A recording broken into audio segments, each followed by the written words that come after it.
Hey, you there. Thank you for watching, and welcome to Forza Lines Forever. Today I have a 7v7 custom match here on the most amazing Roxas map generator.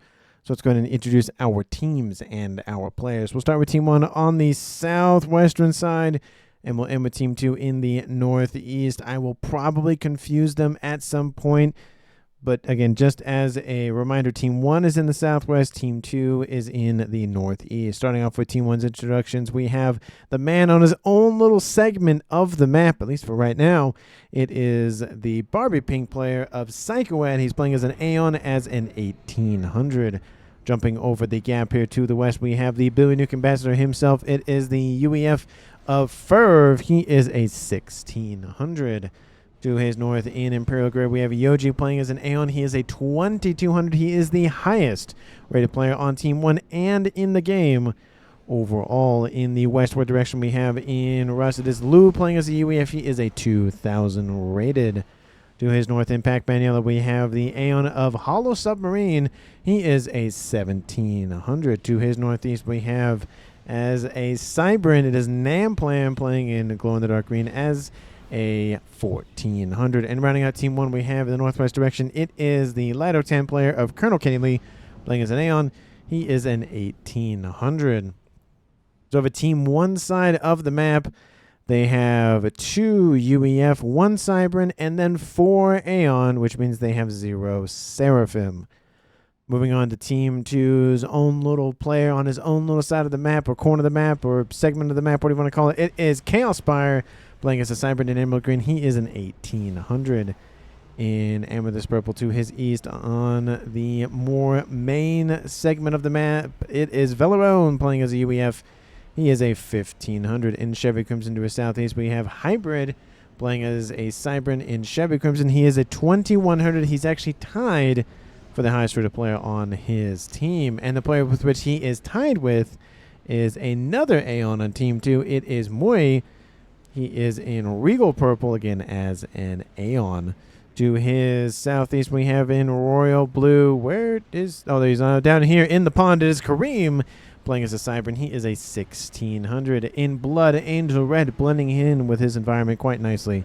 It is Buttons playing as the one and only Seraphim of the game as a 1500. And rounding out Team 2, we have in Tropical Ocean Blue, it is the Cybrin of Thurnus Haley playing as a 1900. So over Team 2 side of the map, they have 1 UEF, 3 Cybrins with 2 Aeon, and again, the one and only Seraphim of the game being Buttons. So not every faction is on each team. It is for Team 2, but they all are present at a bare minimum, so nobody is missing out on all of the fun. And for these 14 players on the map, let's take a look at their reclaim situation. Currently sitting at 13,000 mass and reclaim, which we'll just round it up to 14 to make it easy in my head to do math. That is 1,000 mass per player, which again is not a terrible amount, especially considered there's 14 players in this game. The majority of that reclaim is nestled within these mountains here in the middle. There's some more mass kind of dotted in these 2 arcing land masses, a little bit dotted everywhere else, or some places actually absolutely not at all. But there's something, which is always better than nothing. And take a look at the additional mexes on the map. We'll take a look at Team 1 side of the map, being the southwest side of the map. I almost said the northeast. There are 2 Trimex positions here that we see Ferv and the OG hanging out pretty much next to. To the west, there's another set of Trimex positions here and here. And there's also another one there. And I think that's all of them on Team 1. Splatting of kind of mexes here and whatnot. Oh, the customary one-up started between the main bases. But besides that, not a lot of expansion opportunities, not a lot of mass opportunities in reclaim, but we should see number go up going decently fast, considering the average of this game is 17, almost 1,800. So number go up for the mass income, and power income, of course, should go pretty quickly. Moving on to comm distributions, we have Team 2's Chaos walking across or underneath the pond to the northwestern side of Team 1. We see Colonel Kennedy's inbound to kick him out.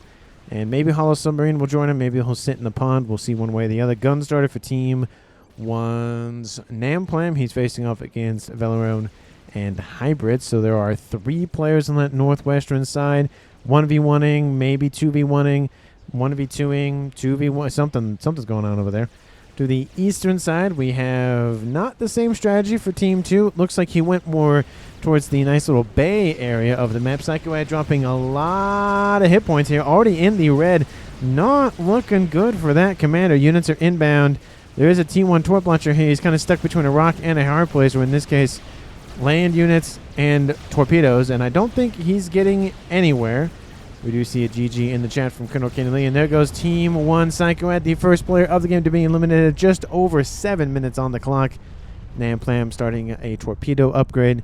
So it was going to be a little bit, I don't want to say in favor for Team 1 in terms of the comms, but I was going to say it was probably about dead even because there was 1, 2, 3 versus 1, 2, and 3. So, you know, there's that. But Team 2 is now in the lead for comms left alive, not only in the game overall, but on the eastern side. We do see 1 player on each team, being Team 1's Lou and Team 2's Moi, hanging out, going for their air facilities as we speak. With the death of Psychoad, it is given the base over to Ferb, so double eco for him, which means we might see more and more missiles, maybe, from his comm, or maybe even from his nice little T2 naval headquarters he already has online. Maybe both. We'll see. Torpedo half done here for Team 1's Namplam. First comm become action technically happened on the eastern side, but Hollow Submarine taking shots from Chaos Spire in the northwest. Not looking great for him. Chaos Spire really hasn't lost a lot of hit points. Hollow going for some veterancy from the units, but he's still taking shot after shot after shot. It's not looking good for him over there. T2 upgrade is started for Ferv. There is the start. There it is, ladies and gentlemen, of the start of the Billy Nuke Ambassador himself. Range started here for Hybrid. Torpedo almost done for Namplam. He might dip into the water to try to maybe kick out Velarone at a bare minimum. We do see Colonel Kennedy has come to assist, and looks like he's going to be driven away by the combined forces of Team 2. Again, trying to just help say, hey, Velarone, go away. And maybe try to sub out for Hollow Submarine to help get his comm back up to snuff. Torpedo upgrade starting in the east for Thurnus Haley, of course, dealing with the units from Ferv. And not really a lot of facilities online now for Thurnus Haley, and there's already a couple of Coopers, and they're ripping those facilities apart very quickly. Ferv has access to Aeon and UEF technology, so he has missiles for days with the Torrent to be considered. We do see Yoji's pushing in slowly where Psychoad recently passed away, and Gun is over half done for buttons there towards the more middle east side of the map. T3 Air should be pretty close for both teams. Yeah, a little bit behind for Team 1. And the comm of Team 1's Chaos, actually no, Team 2's Chaos Spire, apologies, it was the other way around. Bombers inbound from Colonel Kennedy turned the tide and is forcing Velarone out of there. That was a Uno reverse if I've ever seen one. I was going to say, oh no, shoot, Team 1's Hollow Submarine died and I missed it. Nope, missed a different kill. And now it is a tied game at 6v6 at almost 10 minutes on the clock. Torpedo is done. Looks like Oblee is watching as an observer during this match, so we see a lot of duplicated notifications in the chat. Still, Team 2's Velarone has been killed off by Namplam from the torpedo upgrade from the comm. And Colonel Kenny Lee says, I'm cooking. Nice torp ACU, says Velarone. Nice compliment there from the opponent player that just died. Team 1 is now in the lead. First time in the game. Team 2 was slightly in the lead, and now Team 1's in the lead slightly, and will be there for who knows how long. It is now a 6v5 in favor for Team 1. Nano Repair started for Team 2's buttons. Nano Repair started here for Thurnus after the stealth and torpedo upgrade have finished, but he has lost his navy, and he needs to deal with this sooner rather than later. This is going to start to be not good things, especially with cruisers probably starting to be, yep, there they are. Oh, that's a destroyer. Never mind. Is this a cruiser? It is a cruiser. That was one boat off, one ship off. That's close. There are some Team 1 bombers starting to annoy those Coopers. Again, they can't be targeted. Makara is what this one's named. Don't think it'll live much longer, but hey, it has some naming. We see another. Oh, there's 2 Makaras. There's duplicate boats. And there goes a... The Cooper probably will not survive. Yep, there it goes. Looks like somebody on Team 2 has circled this section of the map. Ferv still only has T2 on board. Maybe we'll see Missile. Maybe he'll just go straight for T3. We'll just have to watch and see and actually, catch it on film. We do see a nice little cruiser destroyer combo. Colonel Kennedy trying to get into the water and gets absolutely denied by Team 2. Hybrid gains the base over to the west from Chaos Spire, and actually I think he gets the base from Veleron as well, so he's on triple base on that western side of the map. We do see a nice little T1, only T1 army from Namplam? Looks like it's only T1, but it's facing off against hybrids. There's some AA emplacements, not PD emplacements. Couple of T2 units mixed in, some blazes, and some of those nice little... Is that a parashield? That is a parashield. He has... Oh, that's right, because he has Aeon and UEF tech now. That's right. I completely forgot that he has more than one technology. Bombers inbound from Buttons is calm. Good thing he got that nano upgrade, because that would be hurting even more than it currently is. That is not looking good. Interceptors interceding for any sort of ASFs or even interceptors or anything else. It's, some nice little swift wins. Buttons is dropping below 5,000 hit points. A couple more, maybe one more pass, maybe a pass and a half might be enough to kill off the comm. And he is being focused on. We do see a couple of shots inbound from somewhere. Looks like there is an ASF-2 in the area. Drops below 400 hit points. I thought I saw 300 for a moment. But I don't think it's going to matter. Buttons is now not long for this world. And now there he goes. Team 2 loses another player before 20 minutes at almost 13 minutes. And now it is a 6v4 in favor for Team 1. With Team 2's Kareem now getting shot at by those same bombers. Looks like those bombers are not going to get another kill, but hey, they got one, which is always better than nothing. Ferv is now slowly pushing in on this eastern side. We do see a couple of engineers just hanging out on that cliffside, just watching whatever's going on down there. We do see those cruisers starting to make way with those missiles. Couple of blazes as well assisting. Bulwarks, just all of the goody-goody UEF stuff in the pond to help assist with that pushing into that eastern front. We do see Namplam using his torpedo upgrade to not super great effect. I thought I heard somebody die again. Nope, I did not. Okay, good.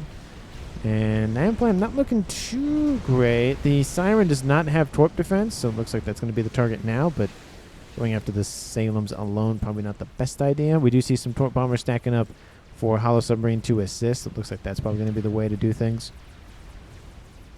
And that cruiser getting into more and more mexes for Team 1. Team 1, to be fair, is leading the eco situation, partly because Hybrid is at 200 mass a second. Lou is actually right behind him at 170.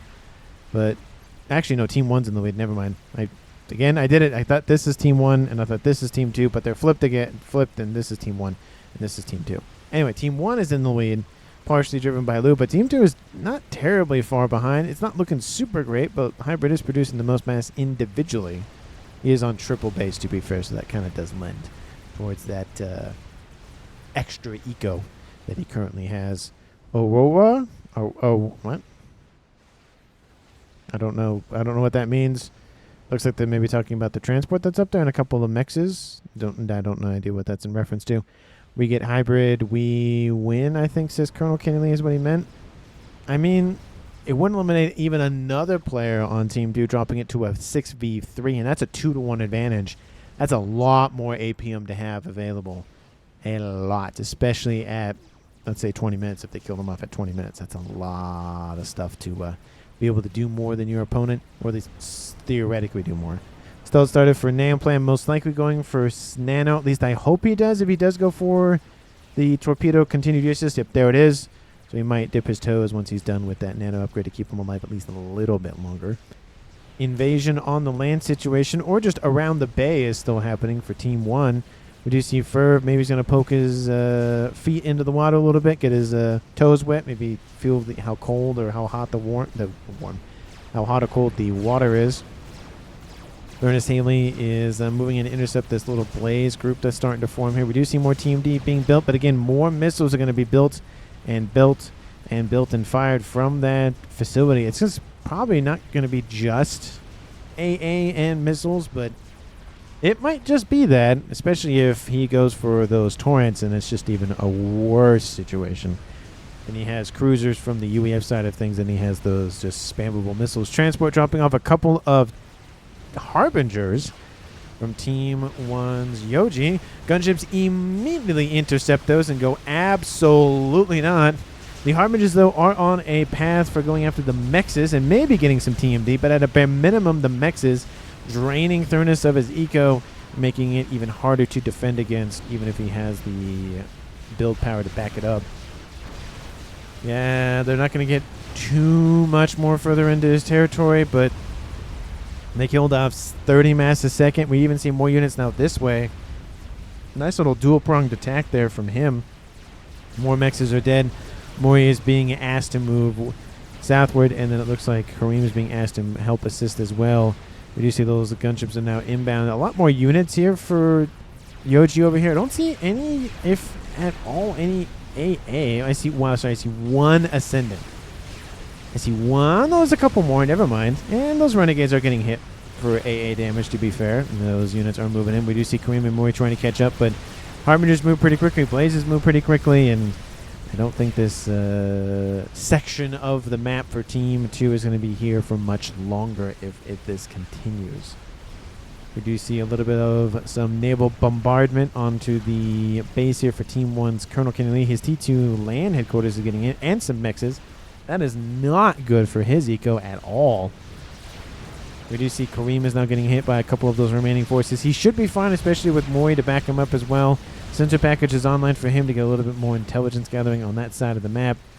It is somewhat needed, but not terribly needed. We do see those Blazers now given a task to push in, kill off the TMD. I would surmise that then the missiles can handle the rest. Looks like they're focused on the PD first. It is rapid fire versus rapid fire. Blazes versus Cerberus. I will side, of course, most likely always with the Blazes, just because, you know, the Cerberus aren't rooted to the spot, and the Cerberus, you know, don't really do a lot of damage per second. It's more useful for T1 units and maybe some T2s. That's about it. Team D is pretty much down. Land facilities, air facilities are being knocked out. Bombers are inbound for Thurnus. This is going to be another kill from the Bombers from Team 1's. Yes, it is. And he just control Ks. Doesn't even give the satisfaction. Yay. Says Kenny Lee. Doesn't even give the satisfaction for Team 1 to get killed. To have him be killed by Bombers from Team 1. But it's now another player down for Team 2. And now it is really not looking good. It is 6 players versus 3 players. Again, lots of mass being funneled into less hands, which helps expedite a few things. But again, that APM, the longer the game goes on, usually the worse it gets for the team that has less actions per minute. Again, theoretically, it's not an exact science with APM, but you know, assumptions can be made, you know, projections, that sort of thing. Saw some message. Another game where Buttons make 0 attempt to play the game. Says Thurnus to Colonel Kenny Lee. Looks like there's a little bit of an annoyance there from him. We do see some Team D is still holding, but there are some shots getting into the actual PD emplacements. Surprised they're not targeting the TMD first. Looks like the remaining Blazes and whatnot have been dealt with. But that's still a large section of the map for Team 2 to not have. And now Team 1, it's still about 100 mass per second in favor for Team 1. So Team 2 is catching or keeping up quite nicely. But that is, again, trend-wise, less of an issue as, you know, it's 2,000 mass versus 1,900 mass kind of thing versus 8 versus, you know, 7, 6.5. But it's definitely indicative of that lead might not ever come into Team 2's favor. You do see those destroyers still waiting to maybe be given orders to go on land. Oh, and then I literally say something, and that was me giving them permission to come onto the land. No idea why, but it was. And Ferv, do you have... Nope, it is still T2 on board. He has T3 Aeon Tech, and he has the Torrent already. That has a lot of range on board. He's building, looks like T2 UEF forces, and then T3 Aeon forces, specifically, of course, for the Torrent. Looks like it's just the Torrent. It's going to be a couple of engineers, a Torrent, a couple of engineers, a Torrent, and just keep repeating it to get that build power stacking quite nicely. Western front, those Blazes are creating a nice little exclusion zone for Team 2. We do see Colonel Kennedy's over here. He is somewhat in that danger zone of those Salems.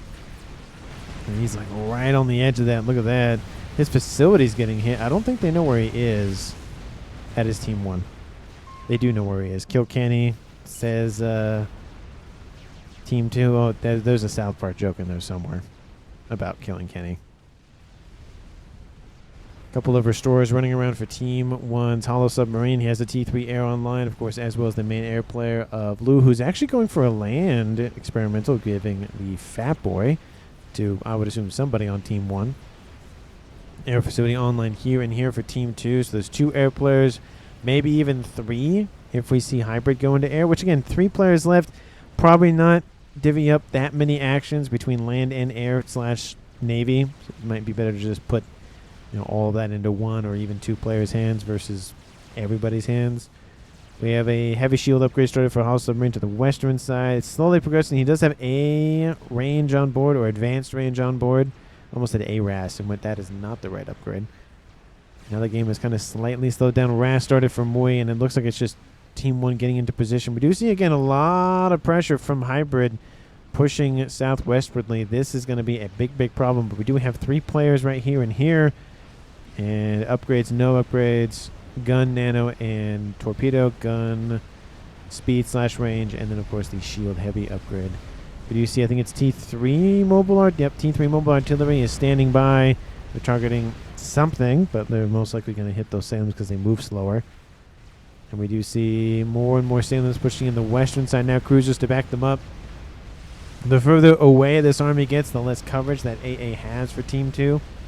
They just have to be careful. If they do devote this much to an attack, they need to at least get something out of it. A base kill or a comm or both. They would probably prefer a base kill rather than a kill on a comm, because it just gives that base over to somebody else and gives them more mass and whatnot. Forces inbound from Yoji to help assist Fatboy is done. And between essentially those 2 things plus a couple of mobile artillery units, yeah, it's not going to go well. Again, not going to do a lot of damage just by those 2 artillery units, but it's going to do a chunk. Fatboy's going to do a lot more work, though. It's very, very quick in terms of firing and consistent. It just doesn't stop. We do see missiles ensuring nothing gets built on that eastern side. There is that torrent just spamming out. I think it's 20 missiles per burst. It's a lot of missiles per burst. It's 2, 4, 6. Maybe it's 12. I thought it was 20 for some reason. Maybe it's 12. Well, let's see. 2, 3, 4, 5, 6, 7, 8, 9, 10. Oh, it's 2 sets of 10, I think is what it is. Okay, that makes more sense. So it's technically 20, but essentially one launcher fires everything, and then the other launcher fires everything. So a lot of missiles to deal with in a short amount of time. And you stack those, good luck trying to defend against that. Even if you have a lot of TMD, something is going to get through eventually. It just is. We do see Team 2's army not really pushing into this. They might be able to win it, but again, there is the conversation of, is it worth killing off most of your forces to kill off units for Team 1 in this case that aren't really going to be doing a whole lot at this point. And even if they move eastward, Team 2 is going to know about it. So it's either they link up with this base over here or they go this way, and I don't think they're going to go that way. They're probably going to link up here and probably keep pushing this side of the map, as we see Furf continuing to spam out anything and everything on those missiles that he can in terms of the torrents, in terms of the cruisers. He has T3 engineering speed on board. He might just go full send it for Billy Nuke, but we will see as the game progresses, of course. It's about dead even in terms of the time of the replay. As a reminder, Team 1 has lost only Psychoad, being the first kill of the game, and Team 2 has lost 4 players, being Thurnus Haley over here to the east, Buttons a little bit over here. No, that's here. That's where Psychoad died. And then we had Chaos Spire and Velaron here and here. So not looking good. 6v3 in favor for Team 1. We've seen things turn around or even just favor the team that's in the lead. Both things have happened pretty regularly-ish, so anything can happen, at least at this point in the game. Hopefully you are enjoying the replay. Let me know down in the comments what your favorite moment currently is. I do like that there's just a spy plane being shot at by some missiles. Just getting absolutely annihilated. There goes that wreck, so no scooping up of that reclaim for Team 1. But again, let me know down in the comments if you think the best part of the video is so far. Let me know how I can improve and that sort of thing. I always appreciate any sort of, hey, you could do this, or hey, you could do this, or hey, upgrade to 1440, or hey, put like a death cam thing. That way we know what happened to that player because you missed it kind of thing. any and all comments eventually lead to something. So I do appreciate it. So thank you so much. Hopefully you're enjoying your weekend if you're watching it on the day of release. If not, hopefully you're enjoying your day, week, month, year thing. And let's take a look at a couple of these Harbingers from Team 2's Hybrid, which just that alone, killing off one mech was worth the Harbingers, to be honest. They are going to be killed off before they kill off another T3 mech. I think that was the only T3 mechs in this mix. Another mech is down. Gunships, it looks like, are inbound. They might... Oh, they almost get that other one. But killing off 27 mass a second just for one player, plus an additional 9 or so, it makes a difference. That's 30 plus mass a second. Team 1, again, still in the lead, to be fair. But it does help nonetheless. T3 started also on board Lewscom in the pond to the southwest. T3 still going for Ferv. He's producing 340 mass a second. Both Namplam and Colonel Kenny Lee are somewhat struggling just because they've been constantly bombarded by Team 2. And, of course, Colonel Kenny Lee got hit with losing that T3 mechs there. So he did lose a decent chunk of mass. He was already up 100, and now he's below that. Do you see a decent amount of gunships from both teams starting to stack up? It's the Broadsword from Team 1 and then the Whaler from Team 2. I thought I saw a couple of those Restorers, but I don't see them anymore. It's either destroyed or transferred over or something. Or they're sitting somewhere where I can't see them. Wouldn't be the first time. GC on the prowl for Ferv. Whalers moving in. They just are annoyed at the intense amount of flak they have to deal with. And that's really not looking good. Again, flak specifically designed for units that pretty much sit in the same spot, so they take a lot of AoE consistent damage. It's like standing in the fire for WoW or World of Warcraft. I almost said World at War. That is not the same thing. Drop bomber inbound, going to help thin out at least the AA at a bare minimum. Do not tell me the GC is going to try to stomp Kareem. That'd be pretty funny to watch, but I don't think that's going to happen. It does look like he's pinged. Kareem actually moves in case that happens, and he has a laser on board. Looks like he may have been going for the Stealth Nano cloaking line of upgrades. And it looks like that GC is going to meet its maker in laser technology, especially with bombers and more gunships inbound. Kareem's going to be a little bit behind to the party, but that GC might wipe out a couple of mexes before that Kareem gets a chance to fire its laser. And shield is down. The mass fab takes a hit. At least the ones that are surrounding the T3 mechs there. GC is actually going to turn around. Now the question is it going to be enough time? Kareem's going to move to the left. No, he's not going to move further to the left. He is going to die. It was a lovely attempt, I will admit. He's trying to save that base, but Ferb says, nah, no, bad. And now, not only was it a 2-1 in favor for Team 1, it is now a 3-1, with it being a 6v2 in their favor. So that's APM is definitely going to be taxed to the max. Looks like people might be taking out some loans for APM this game, because there is a lot. Why were there two P-gens sitting next to one another? That's odd. But there's another P-gen dead. This little bit of a chunk of an air grid is gone for Kareem. Looks like that GC from Team 2 is going to be enough to kill off the one for Team 1, but it was the point of stopping him, because the GC has done its work. It killed off a unit. Didn't kill off as many mexes as I maybe would have liked to see, but it did kill off a section of the air grid, which does slow down a little bit of that air production. Looks like it was just gunships, to be fair, because the other player in air is Moy, and he was going for Aeon, and I didn't see a lot of restorers from him, unless he has Cyber Tech somewhere, but I don't see it. He does have those strat bombers sitting over here to the north. A couple of Team 1 units harassing some engineers and some T2 mexes. Again, they'll slowly wipe out that T2 mechs, but they will take them a little bit longer. Missiles are inbound from a nice little Plan B strategic missile submarine, and the forces from Team 1's Yoji are inbound. All of the Team D is going to be gone. That's probably the main goal of this army at a bare minimum, letting those missiles rain on in. The GC that killed off the other GC from Team 1 is now inbound to assist. There's, again, not a whole lot in terms of firepower. It's a lot more assisting asylums and whatnot. There are some Harbingers mixed in there.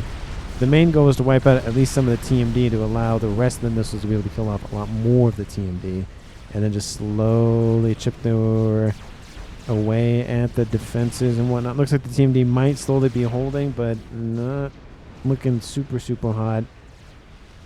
Lou finishes an experimental. Looks like it's a satellite. So UEF doing UEF things. He didn't go for his shield sooner, but looks like he will go for it now. So I'll forgive him. At least he's going for it at a bare minimum. He does build a T2 just to get one. Hopefully he gets a T3 just to help balance things out. But at a bare minimum, he does have a shield. And there is a nuke online for Team 1's Hollow Submarine. And it's not loaded yet. And looks like Team 2 has noticed it. So SMDs are probably going to be built here shortly, unless they're not already built already, which they are, and already loaded.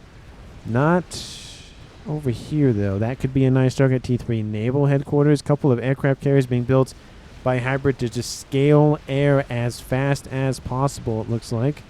And those forces from Team 2's Hybrid, I mean, they've lost a lot of their Salems just because they're slow, because, again, they are slow on land. They're not meant to be on land. At least run across the map on land. They're not running marathons. And forces from Team 1 have pretty much corralled that GC. They take heavy losses, but they did wipe it out. Looks like some missiles did help out a little bit because the GC did stop moving for a second. GC is gone. Throws that Harbinger away. This one is dead. This one should be fine. And it's not. Of course, the commander, the caster says something, and caster curses it and says, "Nah, you're not going to live." Even though I say the opposite. You're going to live. You're going to be... And it's gone. Yep, that's usually what happens. ARAS started on board Hybrid's comm there. He's going to get a little bit more mass out of that commander. But again, the main problem is just there's a lot of stuff going on over here. Not as much over here, to be fair, but in terms of the eco, that gap is widening significantly. It's now at about 5-ish hundred mass in Team 1's favor. That's a lot of eco to have. At 250,000, a quarter of a million mass, reclaim more, or sorry, collected, reclaim, whatever the term is, just got it. For Team 1. And satellite online. Looks like it's only one. He's going to go for artillery now. It's just T3. Nuke is already over half loaded. More mass fabs going down for Lou to scale that eco. He's currently sitting at almost 500. Ferb is a little bit over 500. And then both players are Team 2. We have Hybrid almost at 700, 650, 660. And then we have Moy essentially the same boat. Maybe some power issues or maybe reclaim related most likely. But he's working on getting to 700 as well.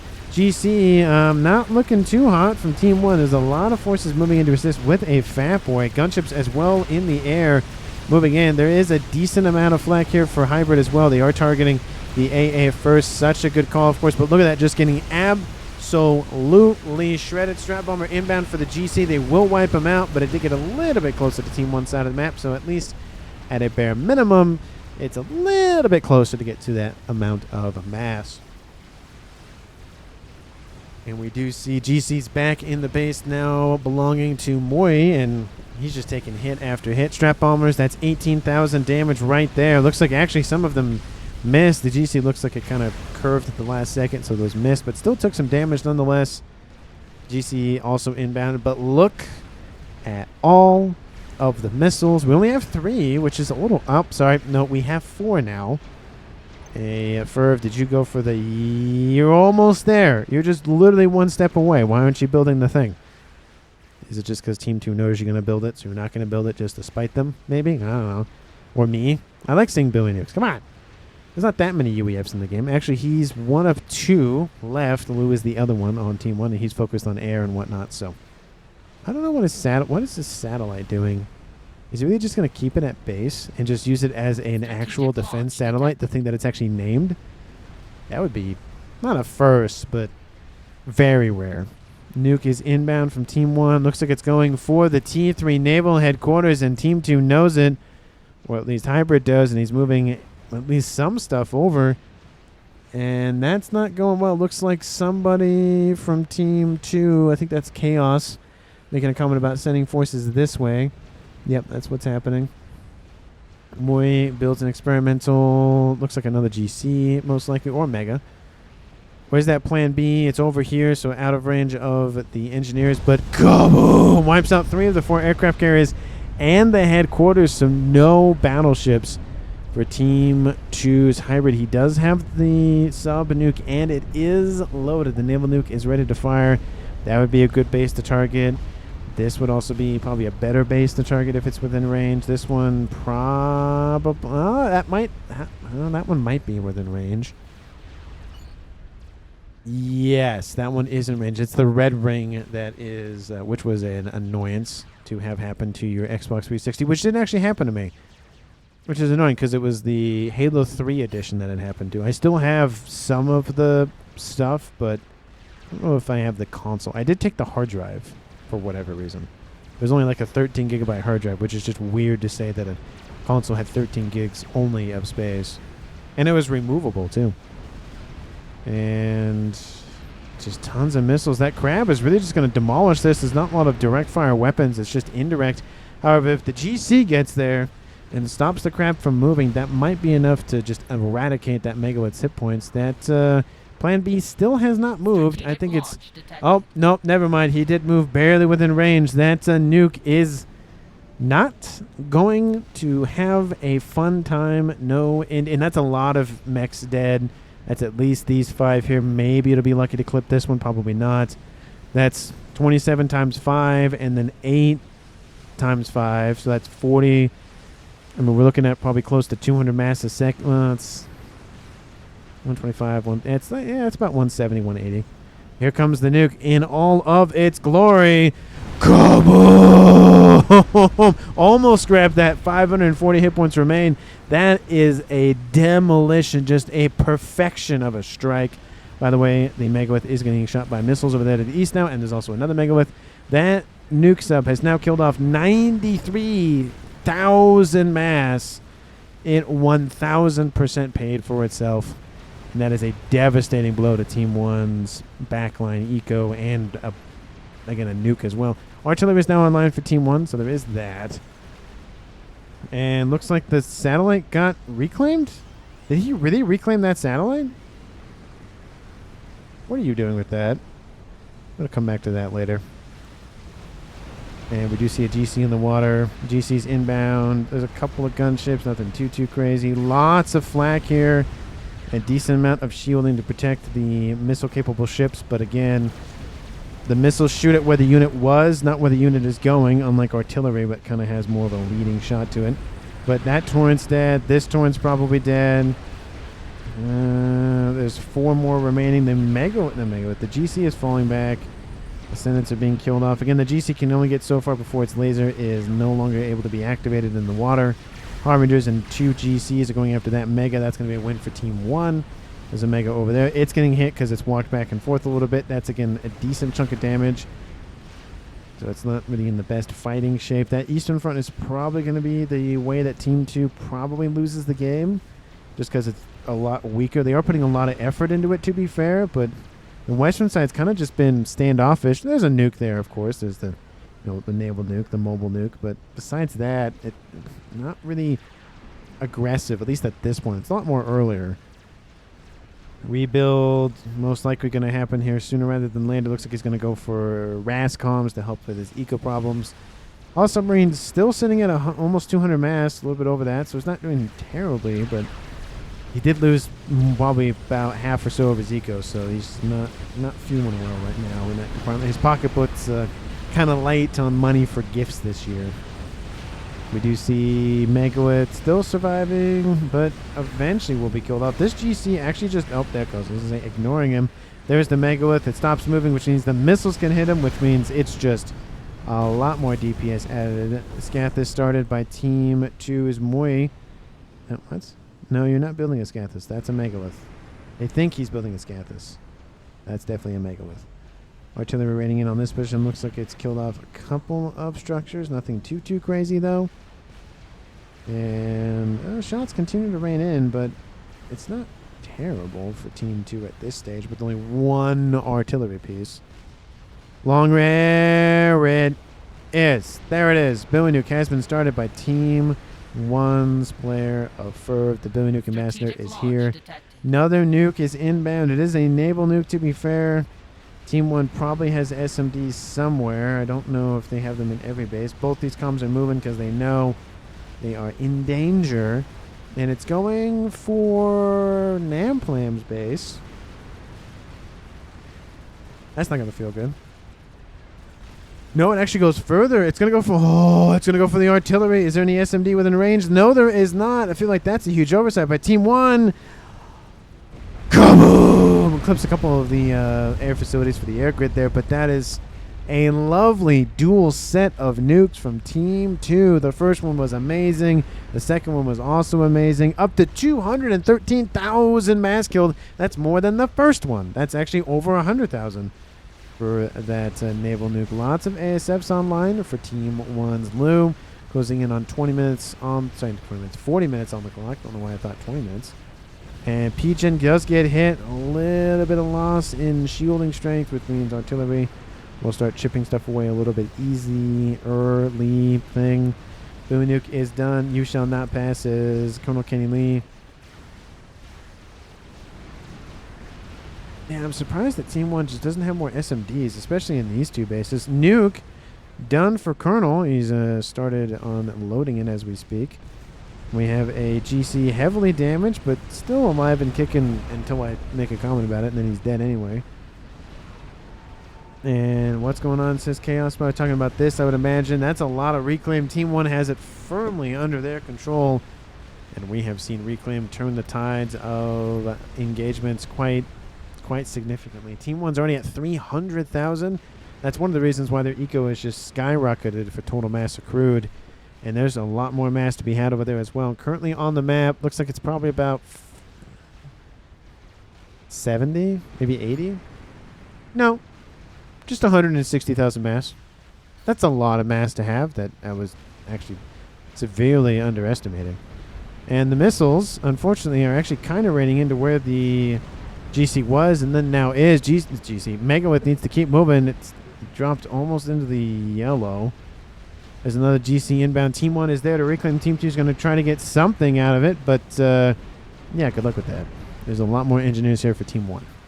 Loyal counter missile says buttons.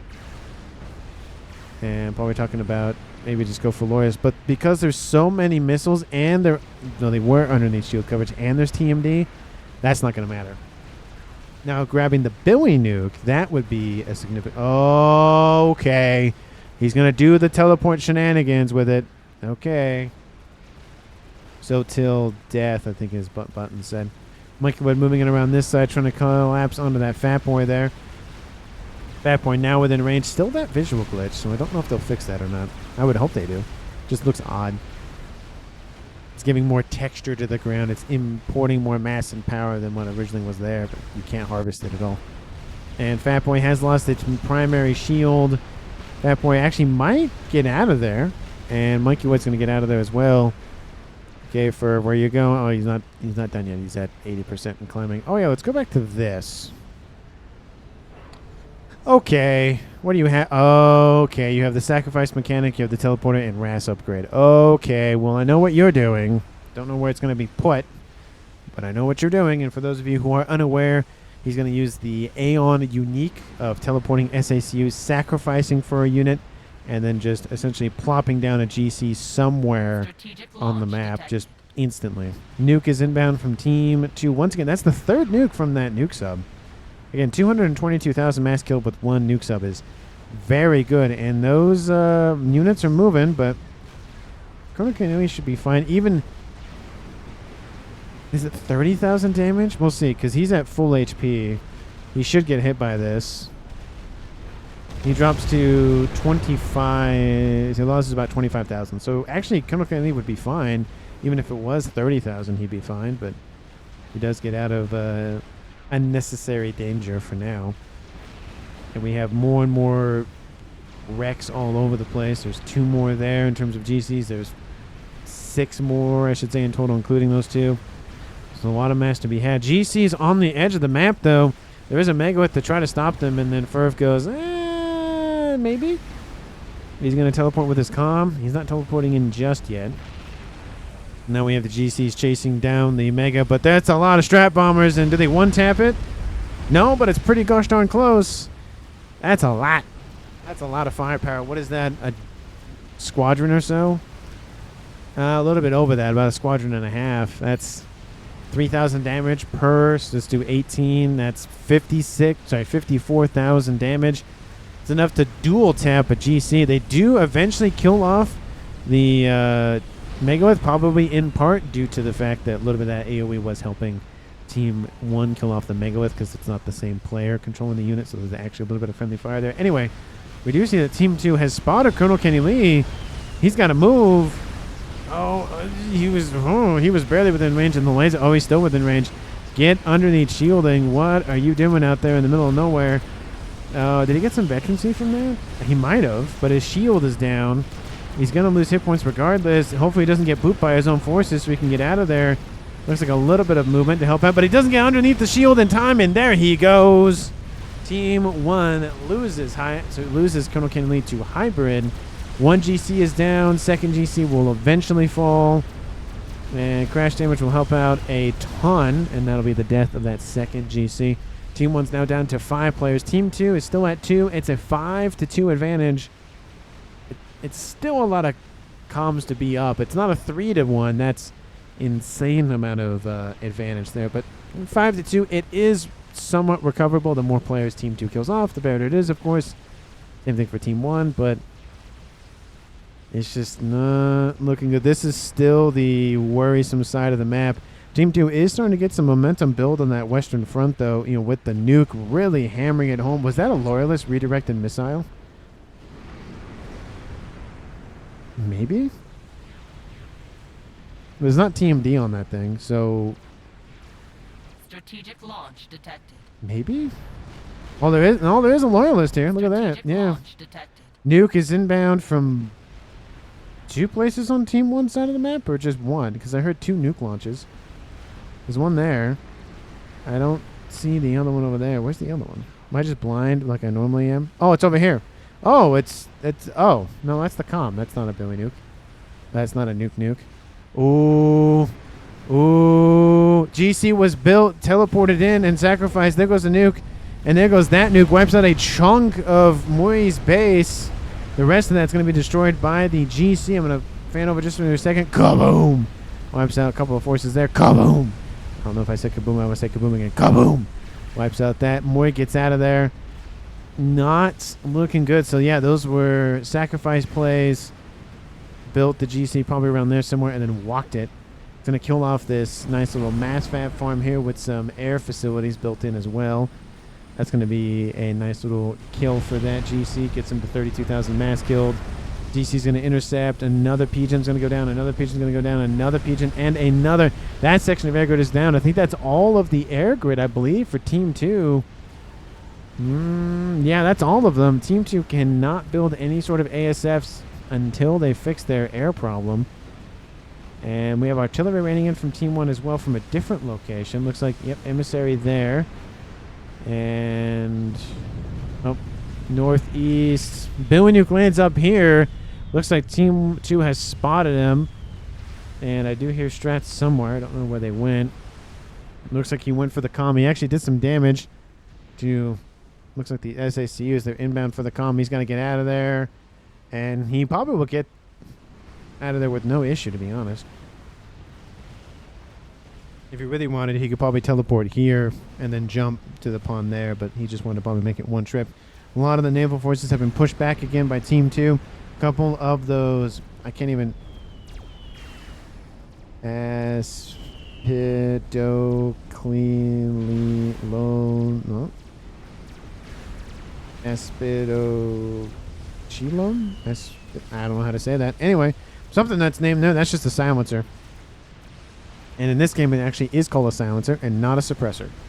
So, those of you who get that comment about attachments for weapons and whatnot, it's not a silencer, it's a suppressor. 2 different things. Tempest on the shoreline for Team 2. And again, this western side's proving to be a lot more better for Team 2. But they're just kind of getting hemmed. Team 1 just is like, no, you can't go that way. And looks like another firing of the nuke sub. And there's a nuke there, and there's still no SMD. Why is there no SMD here? Why? Because that's going to be a glorious kill for that nuke. Kaboom! Oh, how much is it up to? 360 plus 1,000 mass killed with that one nuke sub. Just one. It's just insane to me that there was no SMD there. There is an SMD here, which is at least covering a lot of this area. And there's one down here as well, and it is loaded. So really the only base up here is going to be targeted most likely by that. Nope, no, there's one up there. Never mind. And it is loaded. So pretty much everything's going to be fine unless that Tempest kills off that SMD. But at 47 minutes on the clock, it's still not looking good. Team 2 has no artillery. Team 2 realistically doesn't have any regular nukes. They don't have a game ender. They don't have... I didn't switch that over. Apologies. They don't... I was going to say, they don't have a lot of mass compared to Team 1. It's about double for Team 1 than it is for Team 2.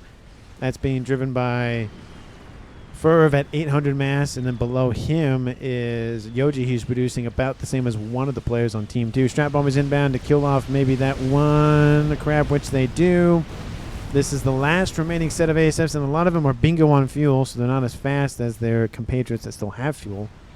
And at 47 minutes and a half, I mean, it's just not looking good for Team 2.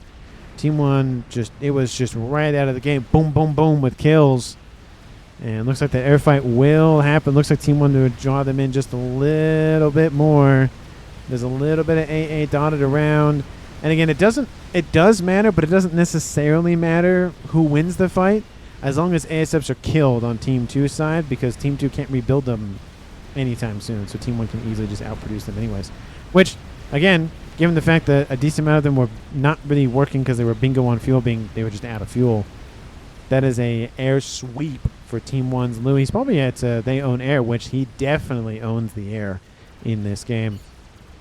With the ASFs down, it looks like a last-ditch effort maybe on the experimental side of things.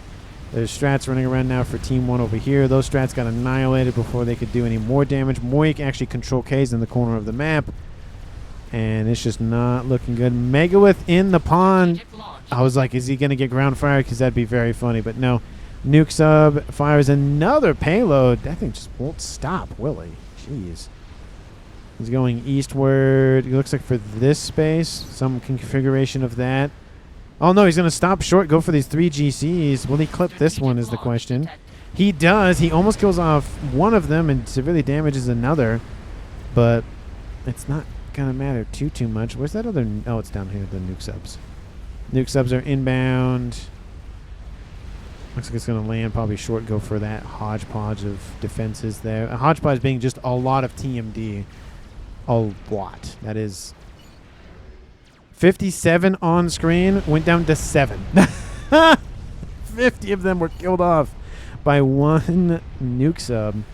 79,000. Not as good as that other first nuke from Team 2's hybrid, but still very good in terms of the average amount of mass per nuke fired / landed.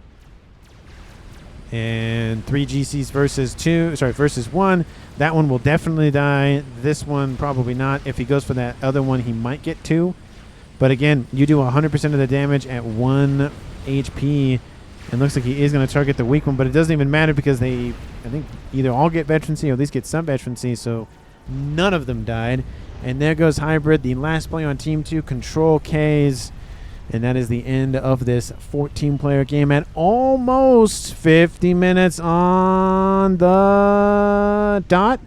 Oh, come on. It was 1 second. 1 second could have been perfection at 50 minutes. But that's just how the game went. Thank you so much for watching. I really do appreciate it. MVPs for me, I mean, the nuke sub from Hybrid was just amazing. Did it finally die? I think it eventually... Yeah, just got killed off right before the end of the game. But 300,000+ mass killed with that thing. Did a lot of work. And it was a very collective effort by Team 1 to win the game. You had a lot of defense over here to the west by at least 2-3 players. Then you had the air constantly persisting. Ferv getting that additional base really helped him really push into Navy. I mean, he got his T2 naval headquarters online pretty quickly. Kicked out Thurnis and anybody else on Team 2 here, and then just slowly carved away. He had a T3 mech on Team 2's side of the map, and it was ringed as well, so that position was alive for a while. He actually was building E-storages down here, because why not? And it just, this side of the map definitely, I think, drove a lot of attention for Team 2. They can't really focus on game enders. They did build a nuke sub, which isn't really, it can win games, but it's usually a lot of nuke subs that win games. Never rebuilt the T3 Naval headquarters. That was knocked out eventually by Team 1. And I think there was just so much stuff going on with not a lot of players to say, I'm going to build this, and you're going to focus on this, and you're going to go there. And it was just, 3 players for a while, then it was 2. And there just wasn't the bandwidth to keep up with what Team 1 was doing. And again, we had a sacrifice play. We had a couple of artilleries. We had nukes. The artillery was dead at some point. The nuke was dead at some point. I mean, Team 2 was stopping Team 1 at different parts, but it was just the overwhelming constant pressure, especially from this eastern side, that really drove Team 2's demise. So MVPs, maybe the eastern half of Team 1, Yoji, Ferv. I think it was Ferv did a lot of work with those GCs, to be honest. And still, we did see some work from Yoji as well. So I don't know if there's, again, a clear-cut MVP, but shout out to that nuke sub at 300,000+ max kill. Just chef's kiss perfection on just efficiency for that thing. But anyway, thank you so much for watching the very end of the video, and I will see all of you in the next one.